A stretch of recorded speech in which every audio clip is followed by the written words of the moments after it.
aí, amigos e amigas, sejam muito bem-vindos a mais um capítulo do Arriba Dentista Concursos Podcast. E hoje o nosso episódio vai ser diferente de todos os outros capítulos que eu já trouxe aqui no YouTube e pro Spotify, porque a gente vai estar resolvendo 10 questões comentadas de concurso público de odontologia sobre anestesiologia. Anestesiologia não tem nem o que falar, né, galera? É uma disciplina que cai aí em todas as provas, praticamente de qualquer banco, e é um tema que a gente tem que dominar antes de qualquer prova, né? E lembrando que futuramente eu pretendo trazer aqui para este podcast questões de outras disciplinas e de bancas específicas também. Mas este primeiro episódio vai marcar o início deste quadro aqui no podcast de questões resolvidas. E tendo isso dito, né, gostaria de lembrar vocês que este capítulo também tem o material complementar, que vocês podem fazer o download clicando nos links da descrição, tanto do Spotify quanto do YouTube. O download é gratuito e tu não precisa cadastrar e-mail nem nada. Mas vamos lá, nem vou me enrolar muito aqui, tá, galera? Questão de número 1. Esta questão foi retirada de uma prova da banca FADESP, elaborada para a prefeitura de Curuá, uma cidade que fica no Pará. Esta prova foi aplicada no ano de 2013. O enunciado dessa primeira questão fala que um paciente apresenta um abscesso agudo no primeiro molar inferior esquerdo, que se encontra bastante destruído. E além disso, ele também tem trismo mandibular com consequente dificuldade de abertura de boca. Para a exodontia desse dente, há necessidade de se fazer o bloqueio do nervo mandibular. Tendo isso dito, a técnica anestésica indicada denomina-se: letra A, Tolne, letra B, Lamprey, letra C, Aquinose, letra D, Nevone e letra E, Gall-Gates. E bom, galera, não sei se vocês lembram lá da disciplina de anatomia geral da faculdade de odonto. Eu tive essa disciplina na primeira fase, então faz tipo uns 12 anos, né? Mas o nervo trigêmeo ele tem 3 ramos, o maxilar, o oftálmico e o mandibular. E o nervo alveolar inferior, que inerva os dentes inferiores, ele é um ramo do nervo mandibular. E daí, para que a gente consiga uma analgesia desses dentes inferiores, a gente pode fazer um bloqueio diretamente no nervo mandibular, ou a gente pode focar no nervo alveolar inferior, né? E daí, claro, né, a técnica que é mais utilizada para bloqueio do nervo alveolar inferior e para a gente ter essa analgesia dos dentes inferiores, vai ser o bloqueio do nervo alveolar inferior. Mas, em alguns casos, essa técnica não dá certo. Às vezes o paciente tem uma alteração anatômica, às vezes o dentista ali ele não consegue realizar essa técnica, às vezes o paciente tem uma língua ali muito volumosa e tudo mais, a gente sabe que isso aí pode acontecer. Nestes casos, caso o paciente consiga abrir a boca e o bloqueio do nervo alveolar inferior não dê certo, a gente tem como opção o bloqueio de Gall-Gates. Mas eu não vou entrar em mais detalhes aqui sobre essa técnica, porque o bloqueio de Gall-Gates vai ser assunto da nossa segunda questão. Mas, além disso, pessoal, a gente pode ter situações onde o paciente ele não consegue abrir a boca, né? Ele tem um trismo ali, como inclusive é o caso apresentado na nossa questão. E nessas situações daí a técnica que está indicada para bloqueio do nervo mandibular vai ser a técnica de Vazirani-Aquinose. Essa técnica permite que a gente faça vários procedimentos nos dentes inferiores e permite que a gente consiga, né, inserir a agulha ali no nervo mandibular.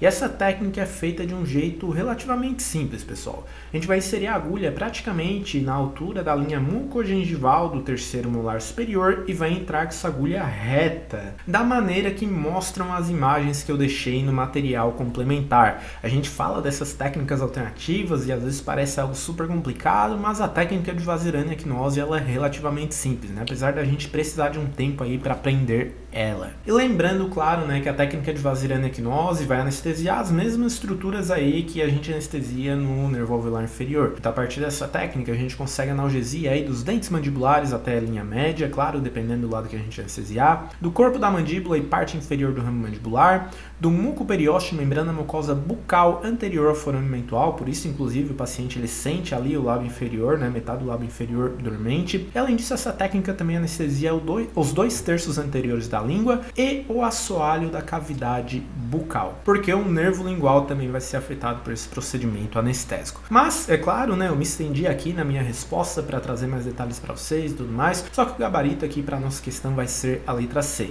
Tenha isso em mente para qualquer prova de concurso. O paciente não consegue abrir a boca, precisa de procedimento em dentes mandibulares, a gente vai poder estar realizando aí, né, a técnica de Vazirani-Aquinose. Mas, tendo isso dito, vamos agora aí para nossa questão 2, galera. Como eu falei, a gente vai falar aí nesta questão sobre a técnica de Gall-Gates. E esta questão, pessoal, foi retirada da prova feita pela Prefeitura de Resende, município do Rio de Janeiro, no ano de 2019, e aplicada pela banca Consulplan. E ela pede pra gente marcar os nervos que são anestesiados pela técnica de Gall-Gates. Então vamos lá, alternativa 1 diz que os nervos alveolar inferior e lingual são anestesiados por essa técnica. Alternativa 2 diz que o nervo milioide é anestesiado pela técnica de Gall-Gates. Alternativa 3 diz que o nervo incisivo também é afetado por esse procedimento anestésico. E a alternativa 4 diz que os nervos auriculotemporal e bucal também estão envolvidos, né, também vão ser anestesiados pela técnica de Gall-Gates. Então, pessoal, algo para vocês terem ideia aqui, como eu já falei, né, a técnica de Gall-Gates ali é uma outra opção para o bloqueio do nervo alveolar inferior, só que para a gente bloquear o nervo alveolar inferior, a gente vai pegar o nervo antes dele entrar dentro da mandíbula, a grosso modo, né, no forame mandibular, mas na técnica de Gall-Gates a gente vai direto no nervo mandibular, antes dele ter ali as suas ramificações. Então, algo muito importante para se ter em mente é que não é só o nervo mandibular que vai se ramificar em vários outros nervos, mas isso também ocorre com o nervo alveolar inferior, que, como eu já disse várias vezes, também é uma ramificação do nervo mandibular. Então, o nervo alveolar inferior se divide em nervo mentoniano, incisivo, bucal, auriculotemporal e lingual. E por isso todos esses nervos que eu mencionei agora vão ser anestesiados também pela técnica de Gall-Gates. Assim também, né, esses nervos são anestesiados pelo bloqueio do nervo alveolar inferior também, galera. No entanto, essa questão aqui ela vai um pouquinho mais além, porque na alternativa 2 ali ela cita que o nervo milioide também é anestesiado pela técnica de Gall-Gates. E isso é correto, mas muita atenção, porque o nervo milioide ele não é uma ramificação do nervo alveolar inferior, mas sim uma ramificação ali do nervo mandibular. Então essa questão aí meio que traz essa pegadinha. Mas aqui todos os nervos citados vão ser anestesiados pela técnica de Gall-Gates. Então, mais uma vez, alternativa 1 cita os nervos alveolar inferior e lingual, alternativa 2 cita o nervo milioide, alternativa 3 cita o nervo incisivo e alternativa 4 cita os nervos auriculotemporal e bucal. E lembrando, pessoal, que com a técnica de Gall-Gates a gente consegue uma analgesia praticamente das mesmas estruturas que a gente anestesia com a técnica de Vazirani-Aknose, mas além das estruturas que eu já mencionei nesse podcast aqui, a técnica de Gall-Gates promove analgesia da pele sobre o zigoma e da parte posterior da bochecha e das regiões temporais. E só repetindo aqui, né, que são estruturas tanto anestesiadas pela técnica de Gall-Gates e tanto anestesiadas pela técnica de Vazirani-Aknose. Então a gente tem uma analgesia de dentes mandibulares até a linha média, do muco periósteo, membranas mucosas bucais do lado da injeção, dos 2/3 anteriores da língua e a sólida cavidade bucal, dos tecidos moles e do periósteo da língua e também do corpo da mandíbula e da parte inferior do ramo mandibular. E a técnica de Gall-Gates, galera, ela é mais difícil de ser feita do que a técnica de Vazirani-Aknose, porque a gente tem que usar uma agulha longa e a gente vai apontar esta agulha longa logo abaixo da região ali da cúspide mesiolingual, ou mesopalatina do segundo molar superior, e depois disso, né, que a gente apontar, mas a gente ainda não vai inserir a agulha, tá? Mas depois que a gente apontar a agulha para essa região, a gente vai mover a agulha para um ponto distal ao segundo molar, mantendo a altura que a gente já estabeleceu. Então, quando a gente aponta a agulha para a cúspide mesopalatina do segundo molar superior, a gente estabelece a altura. E daí depois, né, a partir disso, a gente vai estabelecer aí o ponto horizontal de entrada da agulha, e a agulha deve ser inserida até que a gente atinja o côndilo mandibular, daí sim a gente vai conseguir bloquear um nervo mandibular. Lembrando que uma das principais desvantagens da técnica de Gall-Gates é esta curva de aprendizado, que é uma curva de aprendizado maior do que outras técnicas anestésicas, mas que a técnica de Gall-Gates ela tem uma taxa de sucesso altíssima, que é inclusive maior do que a taxa de sucesso do bloqueio do nervo alveolar inferior. Isso, claro, para dentistas que já adquiriram experiência em realizar o bloqueio de Gall-Gates, né? E não ali do cara, se a gente for analisar o cara que está aprendendo essa técnica agora. E além disso também, a taxa de expiração do bloqueio de Gall-Gates é menor do que a taxa de expiração positiva que a gente tem, né, associada aí ao bloqueio do nervo alveolar inferior. Mas então aqui, segunda questão respondida, todos os nervos mencionados na nossa questão são anestesiados anestesiados pela técnica de Golgates. E agora vamos aí para a questão de número 3 deste podcast, onde a gente vai mudar um pouquinho o foco aqui e mudar um pouquinho de assunto. E esta questão foi retirada de uma prova aplicada pela Prefeitura de Vassouras, no município do Rio de Janeiro, né? Essa prova foi feita aí no ano de 2013 e montada pela banca Funcab. E o enunciado dessa questão fala que o principal local da biotransformação das drogas tipo amida é o A. Vesícula, B. Fígado, C. Plasma sanguíneo, D. Saliva e letra E. Timo. E pessoal, já falei várias vezes nos meus outros conteúdos, tanto no Instagram, tanto no YouTube, que anestésicos do tipo amida eles são metabolizados principalmente por enzimas hepáticas no fígado, enquanto anestésicos do tipo éster eles são metabolizados no plasma sanguíneo por enzimas conhecidas como colinesterases plasmáticas. E por isso, né, a resposta para esta terceira questão, sem enrolação aqui, né, vai ser a letra B, o fígado. Então, o principal local da biotransformação ou da metabolização das drogas tipo amida é o fígado. E é algo muito importante para a gente discutir aqui, que também é cobrado direto nas provas aí e tudo mais, é aquela questão da estrutura molecular de uma molécula de anestésico local. Porque uma molécula de anestésico local ela é formada basicamente por 3 partes, pessoal. Um anel aromático, que é a parte lipofílica da molécula, uma amina terciária, que é a parte hidrofílica da molécula, e esta parte lipofílica é ligada à parte hidrofílica por uma cadeia intermediária. E essa cadeia intermediária pode ser um éster ou uma amida. E é esta cadeia intermediária que vai dar a classificação para o anestésico local. Lembrando que a parte lipofílica do anestésico permite com que a molécula anestésica passe pela parede celular da célula nervosa, enquanto a parte hidrofílica, que é a amina terciária, vai reagir com um receptor da célula nervosa, tá? Isso aí também é cobrado nas provas e é legal que você tenha anotado aí no seu material.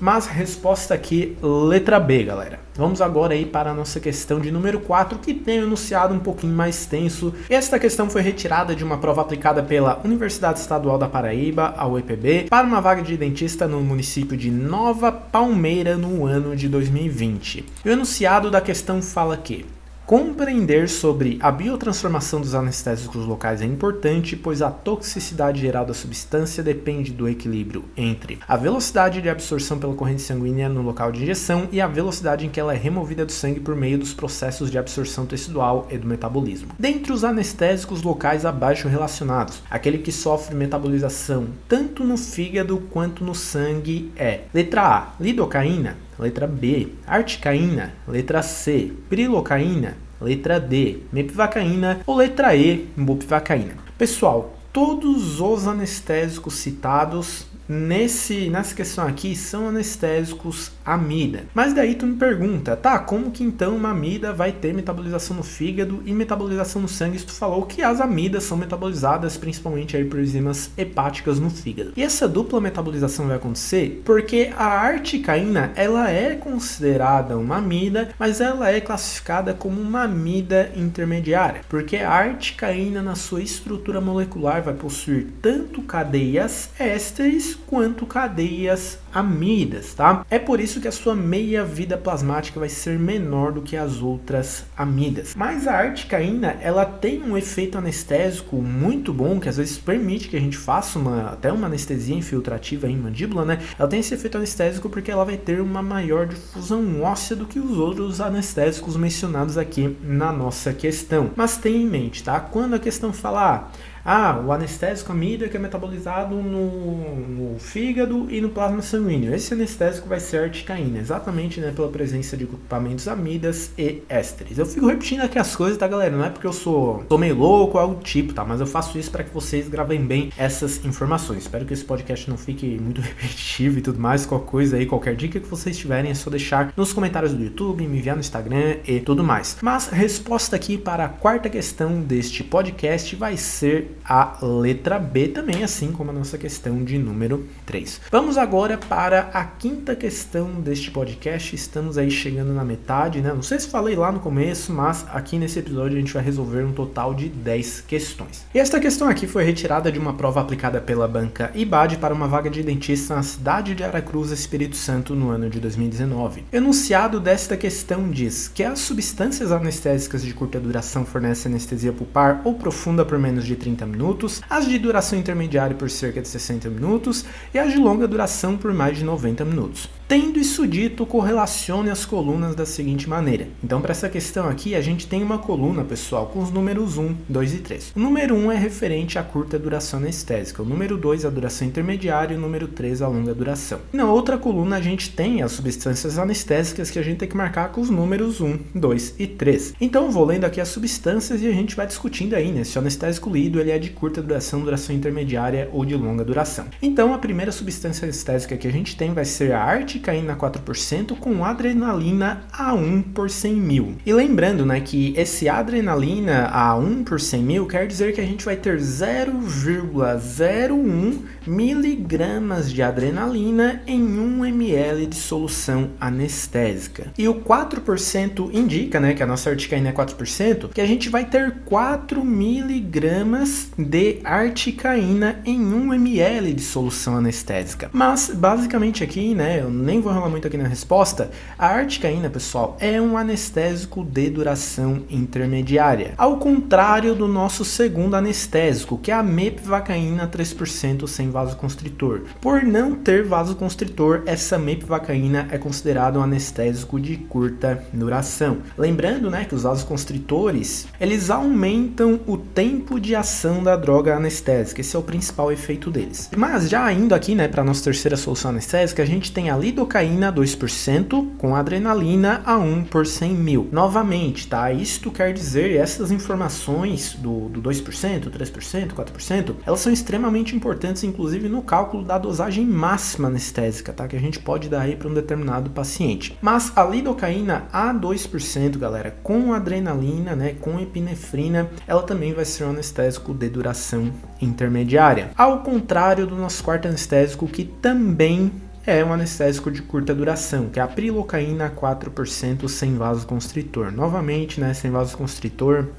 a duração desse anestésico vai ser bem menor. E por último, a gente tem a bupivacaína 0,5% com adrenalina A1 por 200 mil. Isso quer dizer, né, que a gente vai ter 5 miligramas de bupivacaína em 1 ml de solução anestésica e neste tubete, né, a gente vai ter aí 0,005 miligramas de adrenalina em 1 ml de solução anestésica. Mas de todos os anestésicos que eu citei aqui, a bupivacaína vai ser o único que tem longa duração, tá? Então assim, ó, tenha em mente, basicamente, a grosso modo, considerando que todas essas substâncias anestésicas tenham vasoconstritor, as amidas, pessoal, elas vão ser em grande parte de duração intermediária. Então, lidocaína, prilocaína, mepivacaína, articaína são anestésicos de duração intermediária se associados a vasos constritores. E a bupivacaína vai ser uma amida de longa duração. Quando a gente muda para os ésteres, as coisas já mudam um pouco, né? Então, os anestésicos éster, como exemplos de ésteres de curta duração, a gente tem a cloroprocaína e a procaína. E como ésteres de longa duração, a gente pode citar aí a tetracaína, que é um anestésico que também é bastante mencionado nas provas de concurso público para odonto. Mas então, questão 5 resolvida, vamos agora para a sexta questão do nosso podcast, que é uma questão que foi retirada de uma prova da banca FAUEL para uma vaga de dentista na cidade de Jaguapitã, no estado do Paraná, no ano de 2020. Esta questão aqui, o enunciado dela fala: com relação à estrutura química dos anestésicos locais, assinale a alternativa correta. Letra A, os anestésicos locais são bases fortes, muito solúveis em água e estáveis quando expostas ao ar. Letra B, o grupo amina é o que confere propriedades lipofílicas à molécula anestésica. Letra C, o resíduo aromático é o que permite a solubilidade em água da molécula anestésica. E letra D, a cadeia intermediária da molécula permite a separação espacial necessária entre as extremidades hidrofílica e lipofílica do anestésico local. E aqui, né, a partir de tudo que a gente já discutiu, eu já meio que dei uma introdução nesse assunto da estrutura molecular do anestésico local e tudo mais, mas a partir de tudo que a gente falou aqui, a gente chega na conclusão de que a nossa resposta resposta é a letra D. Como eu disse, pessoal, o que confere características, propriedades lipofílicas à molécula de anestésico local vai ser o anel aromático. E o que confere propriedades hidrofílicas à molécula de anestésico local, né, o que permite essa solubilidade em água, vai ser o grupo amina, a amina terciária. Então essa questão aqui, ela meio que inverteu as coisas. E além disso, ali a letra A fala, né, que os anestésicos locais são bases fortes, muito solúveis em água, só que não, os anestésicos locais são bases fracas, pouco solúveis em água. E daí a gente sobra com a letra D, né? Que diz aí que a cadeia intermediária, que como eu já falei, pode ser uma amina ou um éster, vai dividir a porção lipofílica da porção hidrofílica na estrutura molecular do anestésico local. Isso aí é corretíssimo, galera. Mas vamos agora aí, né? Questão 6 aqui rapidinho, vamos agora para a questão 7. E a questão 7 também foi retirada de uma prova aplicada pela banca Consulplan para a vaga de dentista na Prefeitura de Cantagalo, Rio de Janeiro, no ano de 2013. O enunciado desta questão fala que os sais anestésicos disponíveis para uso odontológico no Brasil são lidocaína, mepivacaína, articaína, prilocaína e bupivacaína. Acerca da lidocaína, considerado o anestésico padrão, assinale a alternativa correta. Letra A excreção da lidocaína se dá por via hepática. Letra B, o tempo de anestesia dos tecidos moles é o mesmo que o tempo da anestesia pulpar. Letra C, embora seja eficaz como anestésico injetável, não tem efeito como anestésico tópico. Letra D, considerado anestésico de longa duração, pois tem uma meia-vida plasmática de 4 horas. E letra E, apresenta tempo de latência de 2 a 4 minutos e duração de anestesia pulpar de 40 a 60 minutos, quando combinada com vasoconstritor. E pessoal, a lidocaína é realmente considerada a solução anestésica padrão da odontologia, é a substância que a gente usa de base para ter uma comparação aí com outras substâncias anestésicas, e em associação com vasoconstritores, a lidocaína vai realmente proporcionar uma anestesia pulpar de 40 a 60 minutos e de 3 a 5 horas quando é aplicada, né, em tecidos moles. E o seu tempo de latência vai ser de 2 a 4 minutos, como cita a letra E, que é a nossa alternativa correta. Mas discutindo agora as outras opções que são erradas, né, a letra A fala aí que a excreção da lidocaína se dá por via hepática, e não, a excreção dos anestésicos amida é por via renal, a metabolização que é por via hepática, isso aí é meio que uma pegadinha. Letra B, né, diz que o tempo de anestesia dos tecidos moles é o mesmo tempo da anestesia da pulpa, e não, como a gente viu, o tempo de anestesia dos tecidos moles vai ser bem maior do que o tempo de anestesia pulpar. A letra C diz, né, que embora a lidocaína seja anestésico injetável, ela não tem aplicação como anestésico tópico. Isso é incorreto, porque a lidocaína de uso injetável, ela é utilizada nas concentrações de 2 e 3%, mas ela pode ser utilizada sim como anestésico tópico na concentração de 5%. E a letra D diz, né, que a lidocaína é considerado anestésico de longa duração, tendo meia vida plasmática de 4 horas. E não, né, galera? A lidocaína é considerado anestésico de duração intermediária, como a gente já viu na nossa questão de número 5.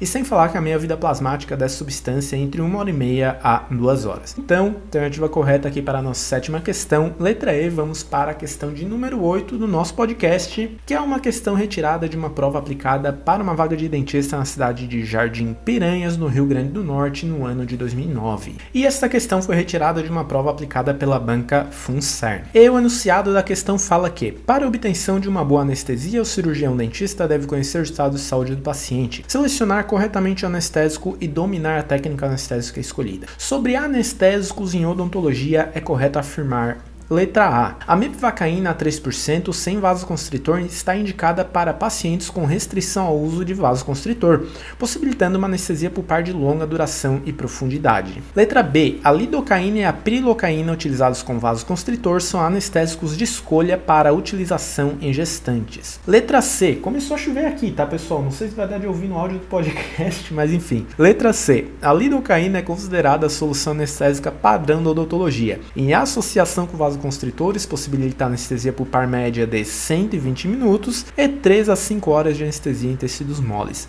E letra D, a articaína é caracterizada por uma melhor difusão para tecidos moles e ósseos se comparada com os demais anestésicos, e tem início de ação mais rápida em comparação à lidocaína no bloqueio sensorial. Então vamos analisar aí cada uma destas alternativas. A mepivacaína sem vasoconstritor, pessoal, ela está sim indicada para pacientes aí que tem uma restrição ao uso de vasoconstritor, tipo assim, pacientes com pressão alta, tá? Ou tipo assim, dependendo do vasoconstritor, até pacientes aí com uma diabetes descompensada, mas pela falta do vasoconstritor, a anestesia pulpar da mepivacaína a 3%, ela vai ser muito pequena, tá? Então não, tá? Esse anestésico ele não vai possibilitar uma anestesia pulpar de longa duração, como cita a alternativa A. A letra B diz que a lidocaína e a prilocaína com vasoconstritor são anestésicos de escolha para utilização em gestantes. A lidocaína sim, tá? A gente pode estar utilizando em gestantes. No entanto, a prilocaína ela está associada a algo que a gente conhece como methemoglobinemia, que tem uma chance maior de ocorrer em gestantes, tá? Esse quadro aí, e ele dificulta o transporte de oxigênios para os tecidos, podendo causar, né, um quadro de cianose na gestante, tá? Então, por essa chance aumentada da gestante ter esta methemoglobinemia, a prilocaína não estaria indicada nesses casos. E a letra C, né, galera, ela começa de um jeito certo aí, ela fala que a lidocaína é considerada solução anestésica padrão no odonto, show de bola, mas ela erra quando ela diz que a lidocaína proporciona anestesia pulpar média de 120 minutos.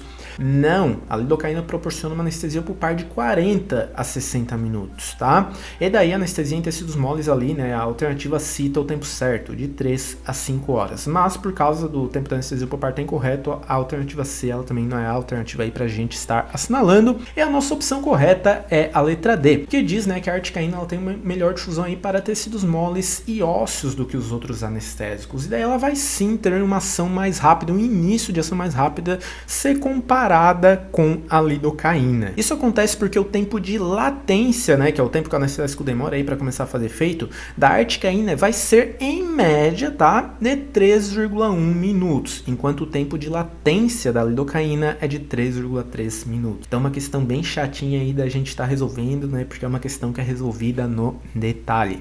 Mas, enfim, né, questão 8, letra D, resposta correta. Vamos agora para a questão 9, penúltima questão do nosso podcast. Entramos aí na reta final, né, galera? Esta questão foi tirada para uma prova de perito criminal no estado do Espírito Santo no ano de 2019. O enunciado desta questão fala que a velocidade com que o anestésico local é removido do sangue é descrita como meia-vida de eliminação.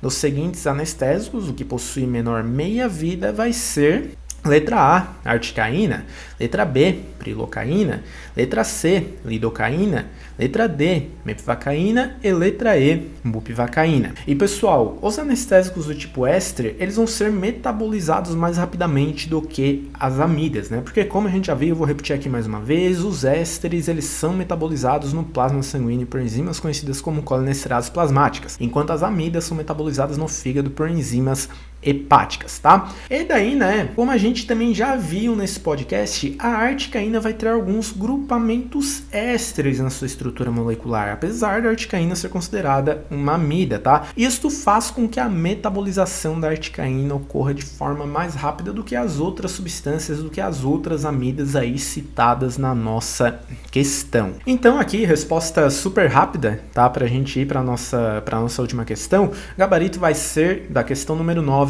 a letra A. Não vou nem ficar me estendendo aqui, nem vou ficar repetindo muitas coisas, porque eu já tô repetindo bastante, eu não quero que isso aqui fique muito longo também, que eu acho que eu já tô passando no meu tempo limite. Mas enfim, né? Questão número 10, pessoal. Última aqui do nosso podcast, pra gente estar encerrando. Eu também considero aqui essa questão uma questão que a gente tem que pensar um pouquinho pra não cair em pegadinha, tá?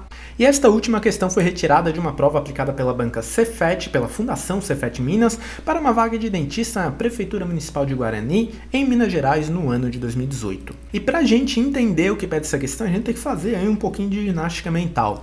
Mas o enunciado dela fala que há poucas contraindicações relacionadas ao uso de vasoconstritores na dose usual em odontologia. Entretanto, alguns grupos de pacientes devem ter atenção quanto à sua administração ou mesmo à sua contraindicação. E muita atenção para essa frase. O uso de vasoconstritores deve ser cauteloso ou mesmo evitado, exceto em... Ou seja, das alternativas que eu vou citar aqui, essa questão ela quer saber em qual das situações o uso dos vasoconstritores ele não precisa ser cauteloso ou mesmo evitado, tá, galera? E aqui a letra A fala, né, que este uso ele não deve ser evitado em pacientes em uso de antidepressivos tricíclicos. A letra B diz que o uso de anestésicos com vasoconstritor, o uso de vasoconstritores, né, ele não deve ser evitado em pacientes com evidência clínica de hipertiroidismo. A letra C diz que o uso de vasoconstritores não deve ser evitado em gestantes. E a letra D diz que o uso de vasoconstritores não deve ser evitado em pacientes alérgicos ao bisulfito de sódio. E aqui para essa resposta a gente vai discutir alternativa por alternativa. E pessoal, os vasoconstritores, muita atenção, eles podem ter o seu efeito potencializado pelo uso crônico de antidepressivos tricíclicos. E isso, né, vai ocorrer principalmente em caso aí de injeção intravascular ou uso de um grande número de tubetes anestésicos, o que pode sim causar uma crise hipertensiva de pressão alta aí nos usuários de antidepressivos tricíclicos. Então, a gente deve sim tomar cuidado com o uso de vasoconstritores nos pacientes que fazem uso desses medicamentos e por isso a letra A não é a nossa alternativa correta. A letra B daí, né, ela diz aí, fala sobre o hipertiroidismo e o hipertiroidismo, pessoal, principalmente quando ele estiver descompensado, a gente deve sim ter atenção e evitar o uso de soluções anestésicas com vasoconstritores nesses pacientes. Mas em pacientes com hipertiroidismo controlado, a gente pode sim usar aí soluções anestésicas com epinefrina ou felipressina, respeitando um limite de 2 tubetes anestésicos, galera. Então, a letra B aqui também não vai ser a nossa resposta. A letra C cita, né, que o uso de vasoconstritores ele não deve ser cauteloso ou mesmo evitado em pacientes gestantes. E essa aqui é a nossa alternativa correta. Eu vou dizer que é uma questão que dá pra gente entrar com recursos, tá? Até porque, tipo, a literatura sobre esse assunto, ela é meio confusa e tudo mais. Alguns autores citam que a gente pode usar só 2 tubetes anestésicos em gestantes. Outros dizem, né, que não tem problema, a gente pode dar as doses usuais, porque não existem evidências de que os anestésicos locais vão fazer mal pro feto e tudo mais. Só que o consenso atualmente é que sim, a gente pode usar em gestantes lidocaína com epinefrina, tá? E daí a opinião em relação a isso varia. Tipo assim, se a gente pode dar doses anestésicos ou as doses usuais. Mas a epinefrina, né, o vasoconstritor para o feto, ela não acarretaria em nenhum problema. Aí só uma coisa que eu esqueci de falar aqui, quando eu estava discutindo sobre o recurso para essa questão e tudo mais, só que vasoconstritores como felipressina e fenilefrina devem ser evitados, tá, durante o 3º trimestre de gravidez, porque esses anestésicos, esses vasoconstritores, podem induzir em contrações uterinas, tá? Então, sim, esses vasoconstritores especificamente, eles devem ser aplicados de forma cautelosa ou mesmo evitados. E por isso aí, né, pra mim essa questão deveria ter sido anulada, mas ela não foi, né, porque a gente sabe aí que algumas bancas são bem teimosas em relação a isso. E além disso, só pra gente encerrar aqui, né, a gente não deve usar anestésicos com vasoconstritores em pacientes que são alérgicos a sulfitos, porque estas substâncias, esses sulfitos, eles podem estar presentes em alguns anestésicos e daí eles são utilizados, são aplicados na substância anestésica para dar estabilidade e aumentar o tempo de duração de efeito do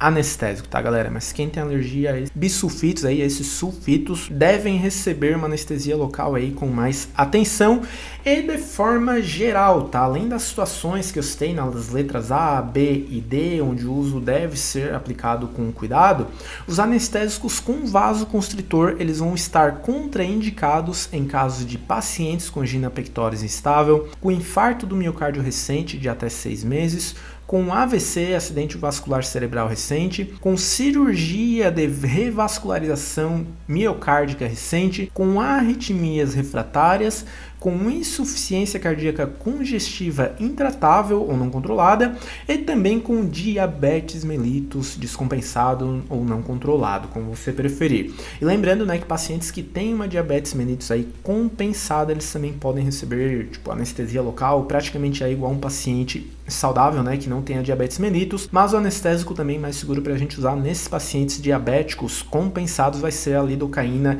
com epinefrina de forma semelhante às gestantes. Mas enfim, galera, Resposta para a nossa última questão, letra C. Muito obrigado a todos vocês que acompanharam este episódio, este podcast até o final. Não se esqueçam de fazer o download do material complementar. Lá tem todas as questões por escrito, com as respostas comentadas por escrito e até umas imagens aí que vão ajudar a gente a entender os temas, tá? Que ajudam vocês aí a estudar. E lembrando, né, qualquer dúvida que vocês tiverem, deixa aí nos comentários do YouTube, deixa no Instagram, no direct, no comentário de algum post ali do Instagram, que eu sempre tô lendo e sempre tô respondendo assim que é possível. E também, se vocês tiverem alguma dica para melhorar esse podcast aí, é só vocês me enviar da mesma forma. E eu sou muito grato a todos vocês que ficaram aqui até o final deste episódio, que acompanham e apoiam meu trabalho. E como eu sempre falo, espero todos vocês na próxima. Até mais e tchau, tchau, galera.